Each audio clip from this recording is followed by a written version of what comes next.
দীর্ঘ ৮ বছর পর বিএনপির ঠাকুরগাঁও জেলা যে দ্বিবার্ষিক সম্মেলন সেটা কিন্তু আগামীকাল অনুষ্ঠিত হবে। এরই মধ্যে ঠাকুরগাঁও জেলায় বিএনপির মহাসচিব মির্জা ফখরুল ইসলাম কিন্তু তার নিজ বাসভবনে পৌঁছেছেন সকাল 10টায় এবং কিছুক্ষণ আগে এই সভাস্থল কিন্তু তিনি পরিদর্শনে এসেছিলেন এবং তিনি এটা পরিদর্শন করেছেন এবং আমরা স্থানীয় যারা নেতাকর্মী রয়েছে তারাও তাদের মধ্যে কিন্তু উচ্ছ্বাস এবং উদ্দীপনা বিরাজ করতেছে।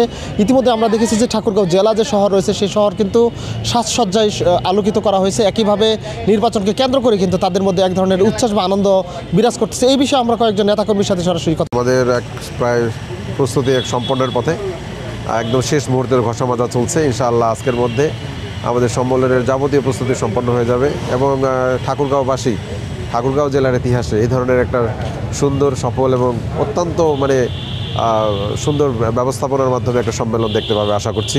এইবারে একটা মুক্ত স্বাধীন পরিবেশে একটা সুন্দর পরিবেশে আমরা এই সম্মেলন করছি। আমাদের মাননীয় ভারপ্রাপ্ত চেয়ারম্যান জনাব দেশনায়ক তারেক রহমান উনি প্রধান অতিথি হিসেবে থাকবেন আর আমাদের উদ্বোধক হিসেবে থাকবেন আমাদের এই জেলার কৃতি সন্তান আমাদের মাননীয় মহাসচিব জনাব মির্জা ফখরুল ইসলাম আলমগীর স্যার।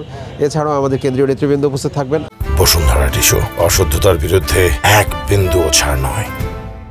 বাংলাদেশ জাতীয়তাবাদী দল ঠাকুরগাঁও জেলা বিএনপি দ্বিবার্ষিক সম্মেলন। আসলে আমরা এই 15 বছর যে নির্যাতন নিপীড়নে ছিলাম, আমরা এই উৎসব মুখর কখনোই করতে পারিনি। আমরা 8 বছর পর দ্বিবার্ষিক সম্মেলন করছি।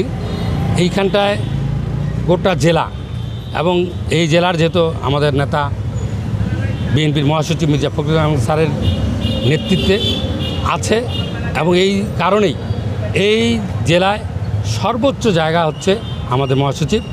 সে যেভাবে মনে করবে, যেই আঙ্গিকে মনে করবে সেটাই হবে আমাদের সভাপতি। যেহেতু আমাদের প্রতিনিধি হয়েছে সাধারণ সম্পাদক, আমরা আশা করি সেই পর্যায়ে যাবে।